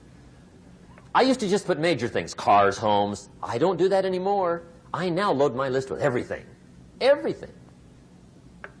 And the reason is, part of the fun of having a list is checking it off. That's it. Boy, at the end of the day, if you can go, got it, got it, got it, got it, got it, got it, whatever it is, right? You get into the habit. So load up your list, the things you want. Now, when you check off something major, celebrate. That's an important point to make. Celebrate your achievements. Live it up. Have a party when you reach something you've worked for a while. See, we all grow from two experiences. One is called the pain of losing. The other one is called the joy of winning. We need both of them. Amplify them as much as you can, which also means make losing painful. If you set up something, fooled around, didn't get it, put it on yourself. On the other side, if you did get it, congratulate yourself. Self-congratulations is a sign of maturity. Seeking congratulations is a sign of immaturity. But hey, winning and losing, see, that's what it's all about. That's the name of the game. Now, some people lead such mediocre lives, at the end of the day, they don't know whether they're winning or losing. They got no clue. Guy's just going through the day with his fingers crossed. There's a better way. Okay, here's the third category of goals, personal development. Put those goals together. Personal development goals. That's your goals to be stronger, more decisive, be a speaker, be a leader, learn a language, all kinds of skills. Okay. The whole weekend seminar was designed to improve all your skills so that you walk away more skillful. And that's what you want, the personal development skills. That's what attracts, that's what brings good things to your life, the person you become more skillful. Now, this is quite a package to work on. Economics, things, personal development. For tomorrow, this week, this month, this year, long range. Okay? That'll get you started. Now, here's the simple formula for setting goals. It goes like this. A, work on your goals. That's step one. Work on them. And I put the word work there deliberately. Setting goals is plain hard work. I don't want to kid you. We haven't come here tonight to kid each other. It's work. I know it's work. That's why a lot of people just let it slide. It's work. Many people work hard on their job, but they don't work hard on their future. They just let that slide. And the work involved is making plans. I know most people don't. I understand that. But don't let that be you. Guy says, well, yeah, you work where I work, but the time you struggle home, it's late. You've got to eat a bite of supper, watch a little TV, get to bed. You can't sit up half the night. Plan, plan, plan. And the guy's behind. Good worker, hard worker, sincere. But you've got to be better than sincere, working hard. You've got to be better than a good worker. You've got to be a good planner. Somebody once wisely said, the people who fail to plan are planning to fail. Well said. So work on your goals. Here's step 2. Write your goals down. That's so important. I teach my staff around the world, put your goals in your journal. Because one of the major people you want to study is yourself. So here's the list of goals I put together 3 weeks ago. Here's the list of goals I put together 2 years ago. Here's some of the changes I made, rearrangement of my priorities. I scratched these off. I put these on. I've gotten these. Study your accomplishments. Study what your desires are. Put them on paper. Write them down. Here's another reason for writing your goals down. It shows you're serious about doing better.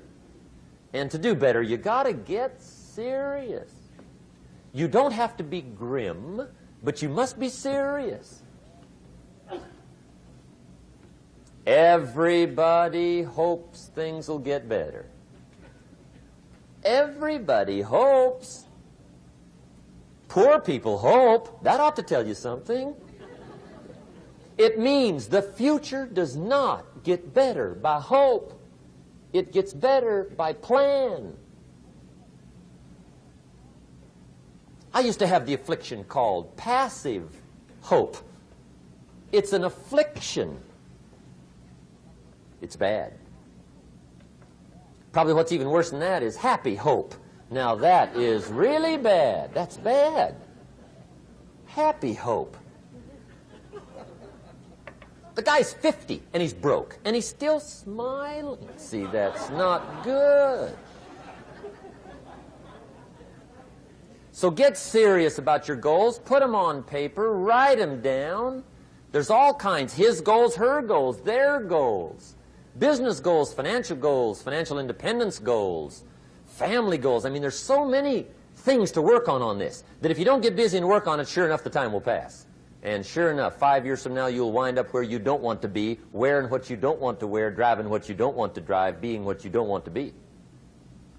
Now's the time to fix it. Now, here's the third step to your goals. Check the size of your goals and the kinds of goals. How big they are, what kind they are, affects you. And here's one of the important phrases of the evening. Your goals are affecting you, whatever they are. Your goals affect your handshake. Your goals affect your attitude, personality. Your goals affect the way you walk, the way you talk, the way you dress. All day long, we're being affected by our goals. Now, some people have goals, but they have such lousy goals. The effect is bad. I asked a guy one time, what are your goals for this month? The guy said, look, if I could just scrape up enough money to pay these lousy bills. That was his goal. I'm not saying it isn't a goal. It's a goal, but it's such a lousy goal, the effect is bad. You don't jump out of bed on Monday morning and say, oh boy, another chance to go out and scrape up the money to pay my lousy bills. See, you don't do that. Usually you say, oh, not another Monday.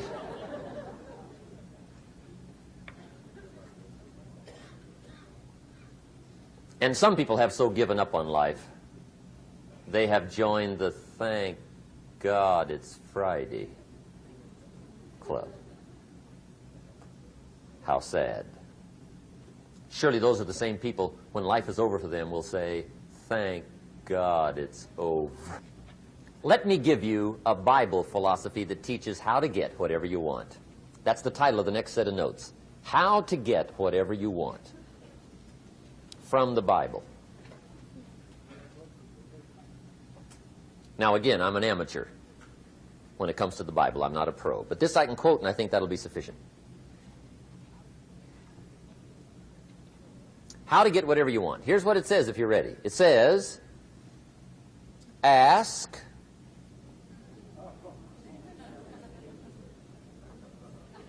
That's it. End of notes. Ask. If there's one art in life to learn extremely well, that's got to be one of them. The art of asking. What does ask mean? Ask means, what do you want? And the formula is staggering. It says ask and what? A guy ought to look into that.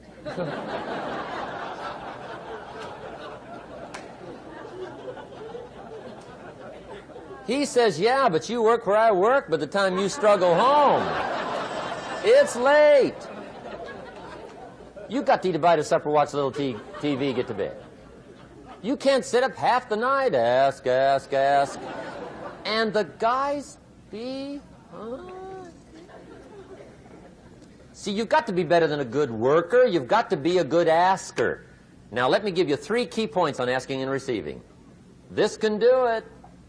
Number 1, asking is the beginning of receiving.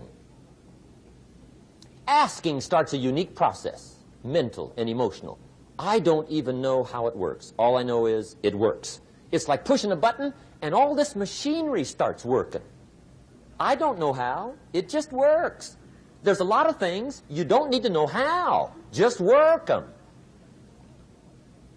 Some people are always studying the roots. Others are picking the fruit. I mean, it depends on what end of it you want in on. Asking is the beginning of receiving, so start the process. Here's number 2. Receiving is not the problem.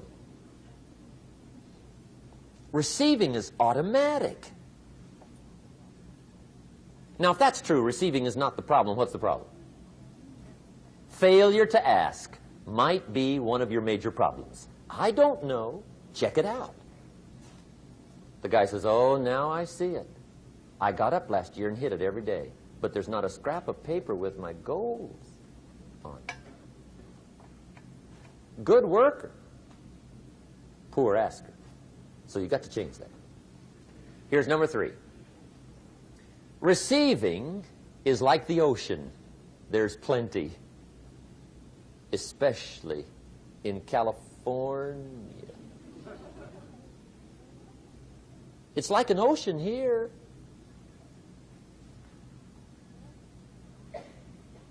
Success is not in short supply. It isn't rationed, and you stepped up to the window and it was all gone. No, no, no. It's like an ocean here.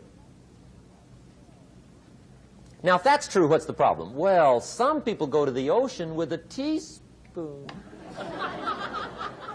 Have you got the picture? See, what you want to do in view of the size of the ocean is trade your teaspoon for at least a bucket, and you'll look better down at the ocean.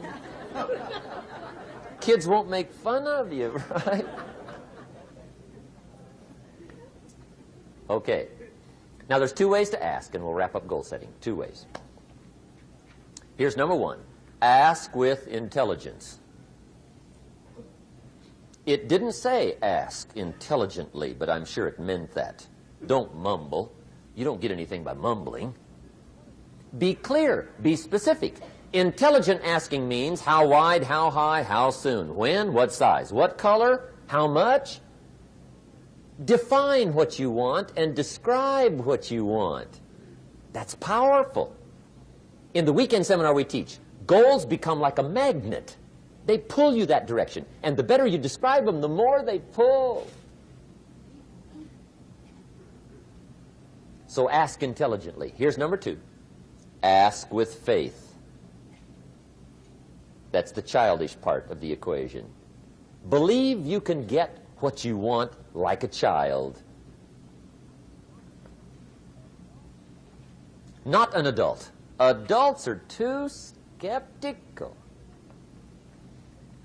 So the formula really reads, make plans like an adult and believe in them like a child. And the most incredible things will happen. Just try it for 90 days. Just try it. You can always go back to the old ways. Just try it. Just 90 days, 90 days. Now, here's the last qualifying phrase on goal setting, as we promised to qualify everything. And it simply goes like this. Remember, you won't get everything you want. And we've already studied the reason for that. Simply, sometimes it hails on your crop and rains on your parade. It's that kind of planet. So you won't get everything you want, but if you will work this goal-setting formula, you can get plenty for wealth and happiness. Okay. That's goal setting. We use it around the world. We recommend it. Now, maybe it won't work as well for you as it has for me. I don't know. Maybe not. But what if it did? You got to try. Okay. Here's the last subject, the day that turns your life around. Let me just quickly give you a list of 4 emotions that can change your life in one day. Emotions are powerful. Sometimes it doesn't take much to alter your whole life direction.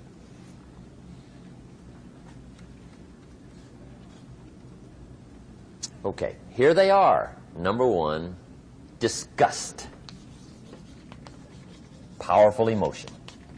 Disgust says, I have had it. See, that could be the day. The day you can say, I've had it. And whether you've had it with something small or something major, the day you can say, I've had it, may not be the day it ends, but the day it begins. That's what I said when that little Girl Scout left my door when I'm 25. I give her the big lie, she leaves, I say, I don't want to live like this anymore. I've had it with lying and being broke. Powerful day. The man's finally had it with mediocrity. He's had it with being a loser. He's finally had it with those awful sick feelings inside, knowing his wife is at the grocery store looking at 2 cans of beans, one marked 37 cents, one marked 39 cents. And the guy sick inside knows his wife's going to buy the 37-cent can, and she doesn't even like the brand. Do you know why she's going to buy the 37-cent can? To save 2 cents. The guy sick inside finally says, I've had it. Being on my knees in the dust looking for pennies, we're not living like this anymore.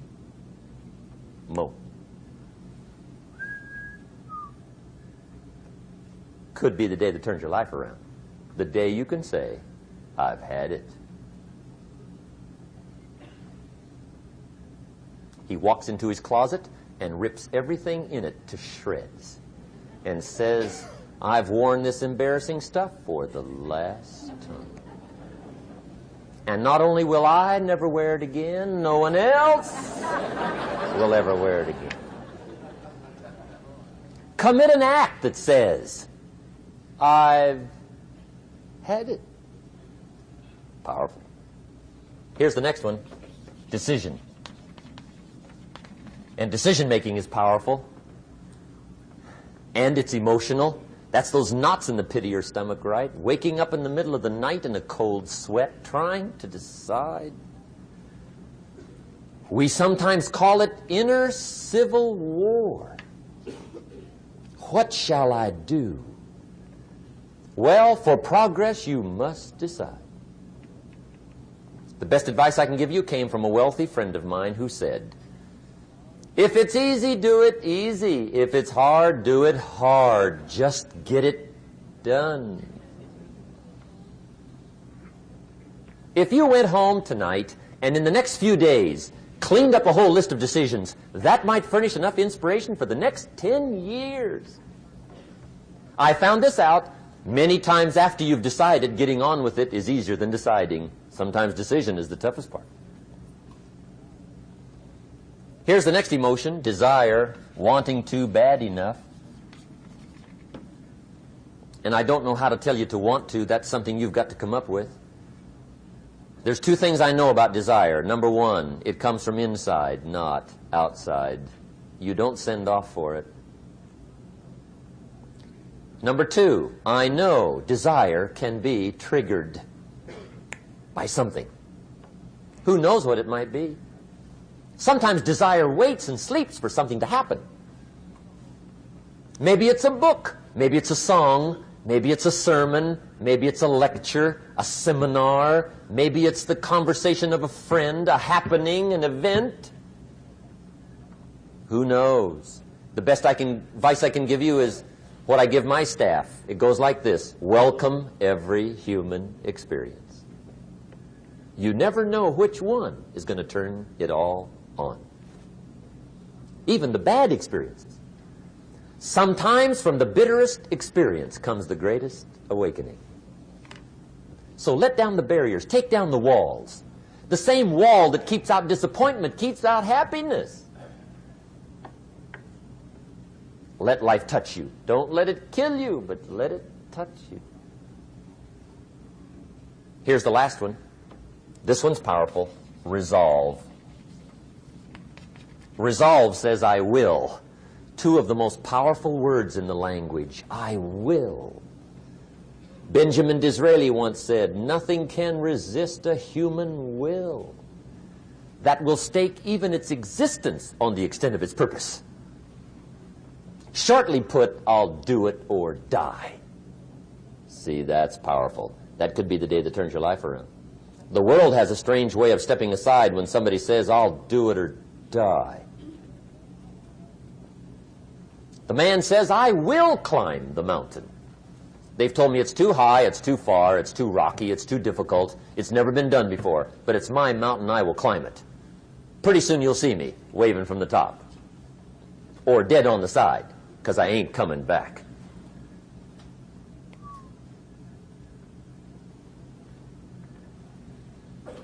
The best definition I ever got from the word resolve came from a little junior high girl in Foster City, California, up north. I'm talking to the junior high kids one day. I love to ask kids definitions. They come up with beauties. I got to the word resolve and I asked, who can tell me what resolve means? And I got several hands, and they were all pretty good, but the last one was the best. Little girl, about 3 rows back, held up her hand. She said, Mr. Rohn, I think I know what resolve means. I said, darling, what do you think it means? She said, I think it means promising yourself you will never give up. I said, that's it. Webster, stand aside. That is the definition. Promise yourself you will never give up. I asked the kids, how long should a baby try to learn how to walk? How long? How long would you give your average baby before you shut him off? How long? See, any mother in the world would say, you're crazy. My baby's going to keep trying until it learns how to walk. What a magic formula. Now let me show you what triggers all emotions into activity that brings results. And results is the name of the game. Here it is. Action. Finally, you must do something about how you feel. Jesus, the master teacher, said, don't just be listeners, be doers. The world admires the doers. Whatever it takes to get you to try harder, read more, set your goals, and go for it. Here's the next attitude disease. Over-caution. Some people never will have much. They're too cautious. Now, you can also be too reckless, but you can also be too cautious. This is called the timid approach to life. And my caution was always the risk. Risk used to drive me right up the wall. I used to say, what if this happens? It's called the language of the poor. What if this happens? And on top of that, if this was to happen, look at the fix I'd be in. I better not try. I could always ace myself out. Then I'll tell you what changed my whole life when I finally discovered it's all risky. The minute you were born, it got risky. If you think trying is risky, wait till they hand you the bill for not trying. If you think investing is risky, wait till you get the tab for not investing. See, it's all risky. Getting married is risky. Having children is risky. Going into business is risky. Investing your money is risky. It's all risky. I'll tell you how risky life is. You're not going to get out alive. That's risky. The Englishman says, well, if that's the way it's going to work out, let's give it a go. Right, that's what it's for. Give it a go. Somebody says, yeah, but I'm looking for safety and security. Fine, then huddle in a corner. We'll cover you with a sheet, bring you 3 meals a day. And we'll protect you, feed you, look after you, care for you. We won't let anything happen to you. And you'll probably live to be 100. The guy said, well, yeah, I'd live to be 100. But what a way to live. Right. What a way to live, safe and secure. Don't ask for security. Ask for adventure. Better to live 30 years full of adventure than 100 years safe in the corner. And see, it's not important how long you live. What's important is how you live. Here's the next attitude disease. We're almost through with this motley list. In fact, we're almost through. Hang on. The next one is pessimism. Pessimism, the deadly disease of always looking on the bad side, the problem side, the difficult side, checking all the reasons why it can't be done. The poor pessimist leads an ugly life. He doesn't try to figure out what's right. He tries to figure out what's wrong. He doesn't look for virtue. He looks for faults. And when he finds them, he's delighted. How ugly. This is the poor guy who looks through the window, doesn't see the sunset. He sees the specks on the window.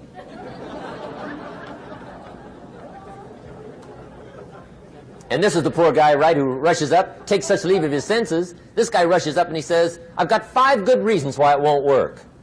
He's so dumb he doesn't know all he needs 1. He's got 5.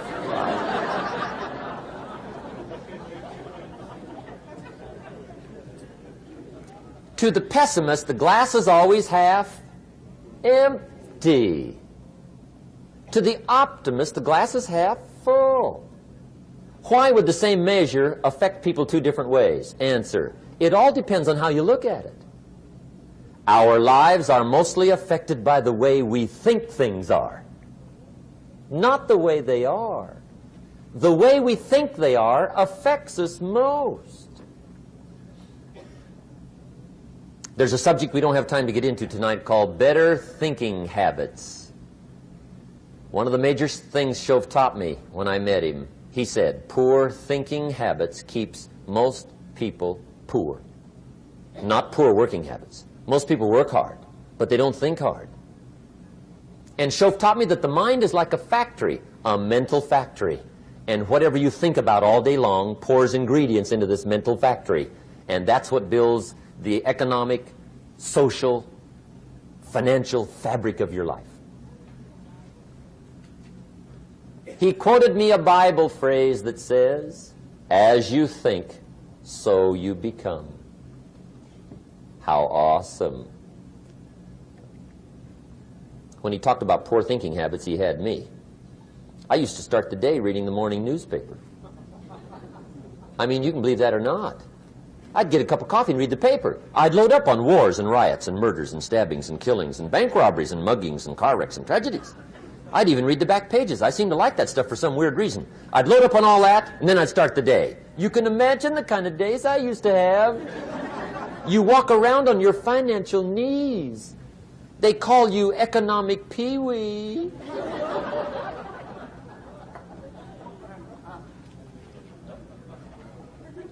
The guy says, I want to be a great leader.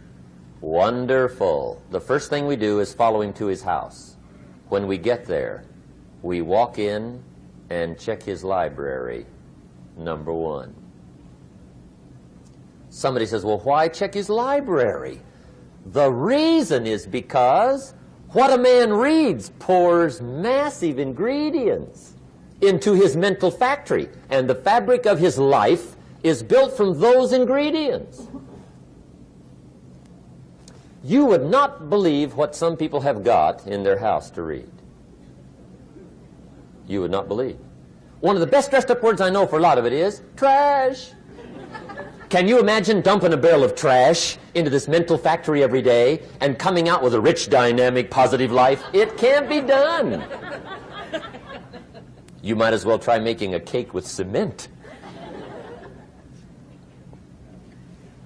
The kids back in Danbury, Connecticut, high school, they're asking me questions one day. I'm talking to the kids. Kids got good questions these days.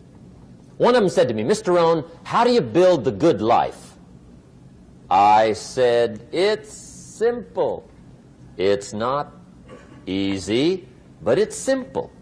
Here's how you build anything. Select the right ingredients, keep out the wrong ingredients, and it starts with thought. Everything starts with thought. So you must be wise and careful what you think about, because that starts everything. You got to be wise and careful. I asked the kids, what would happen if somebody dropped sugar in my coffee? They said, well, you'd be okay. I said, what if somebody dropped strychnine in my coffee? They said, well, you'd be dead. I said, correct. Lesson 1. Life is both sugar and strychnine. You gotta be careful. I said, what if my worst enemy drops in the sugar? They said, will you be okay? I said, what if my best friend, even by accident, drops in the strychnine? They said, well, you'd be dead. I said, correct. Lesson 2, watch your coffee.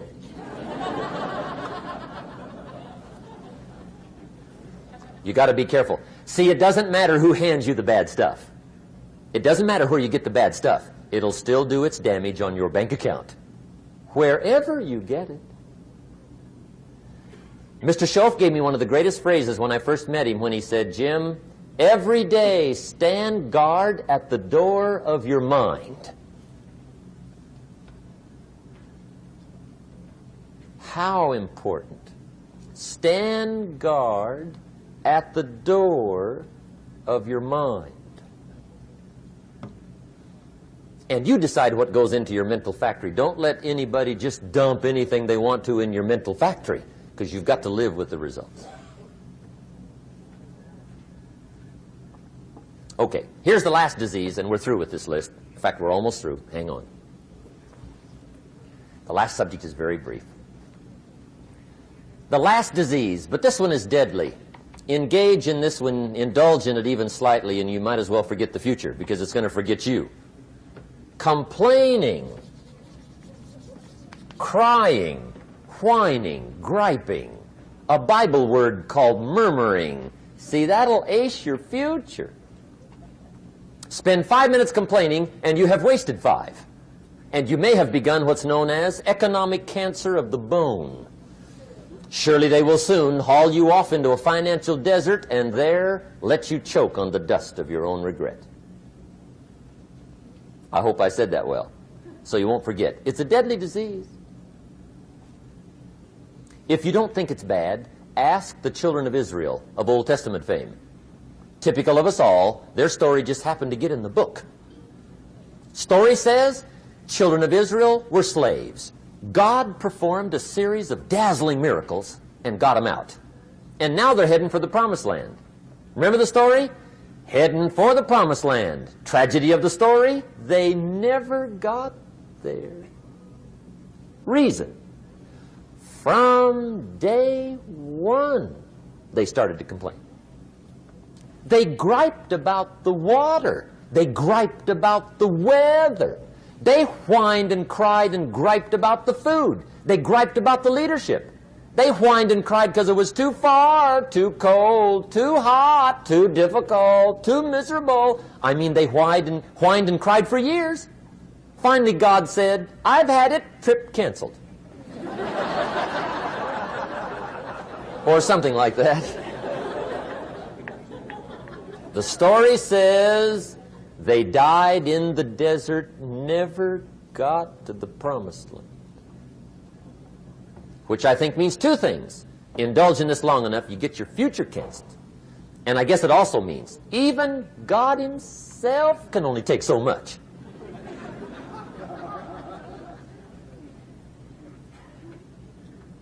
Okay.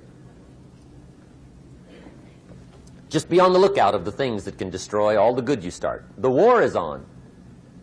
And this evening, tomorrow, mentally, personally, socially, economically, you got to make sure you're winning the war. And this is part of it.